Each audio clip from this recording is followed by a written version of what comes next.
So guys, welcome back to this week's 76 build video. Now, as you can tell by the title, this is a fisherman's village. The idea really stems from, it would really seem logical to have hunters, scavengers, fishermen on the edges of the map, just trying to keep to their own, keep out of danger, just trying to use the land and the resources that they have to kind of have a better living. So that's kind of the theme I'm going for this one. Now you actually see one of the fishermen, trappers, scavengers in the background over there, so thank you to a good friend Cats Hunter. And this is one of the 2 or 3 seating areas that we actually have. Because there are 2 or 3, maybe even 4 people staying here, you know, each person needs their own little area where they can just kind of chill out, and that's kind of what I wanted to do. Now, I stuck it to the theme of the last one and tried to minimise the use of electricity, because I just think it gives off a bit of a fake light. The Mothman lights, the candles and the lanterns give a much more ambience kind of thing.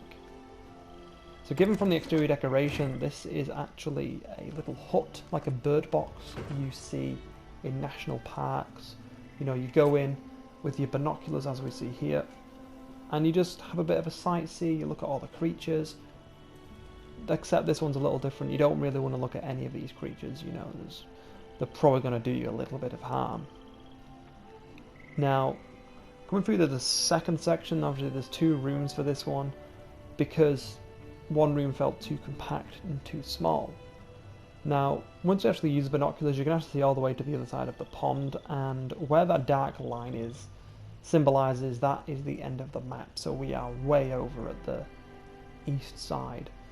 So it's pretty much in the middle of nowhere. You will get the occasional attack though, which is quite harsh sometimes. So this is the coming on to the first little public fishing pier that we have. We have 2 of these, maybe even 3 of these public fishing piers. And you see a little glimpse of our shop over there, and at the far end of that little tiny cabin is the private one, which we will get to at the end of the video. But to start off with, we're going to go down the public one.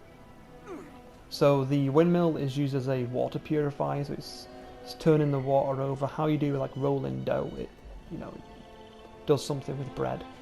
So I thought I'd use the same instance. You know, you're going to purify the water, make it clean, cleansed, and then the water purifier there to store it.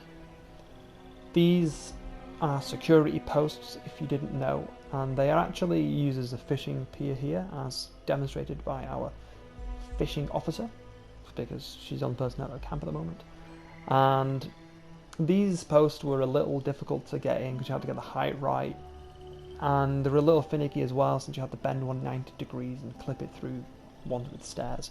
It's very hard to explain, but I think once you've got the knack of it, it's a nice little addition. I think it looks quite well. Now there's a lot of empty space, so I'm trying to fill things up differently here. So this area here, as you can see by the sign, is restricted area, keep out. Keep out from where is the question.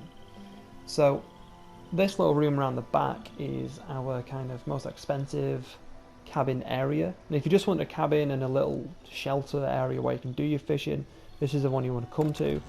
But all the bedrooms kind of remain the same, so there's no exuberant, elaborate decoration, primarily because I've run out of budget. But yeah, that's kind of about it, really. The axe is there because if you catch any big fish, you want to be able to butcher it, you know, cook and eat it. So that is it for the voice part of the tour, guys. The rest of the tour will be silent, or as the environment tells. Hope you enjoyed it, guys. If you did, put a thumbs up, it's very much appreciated, and I will catch you all in the next one.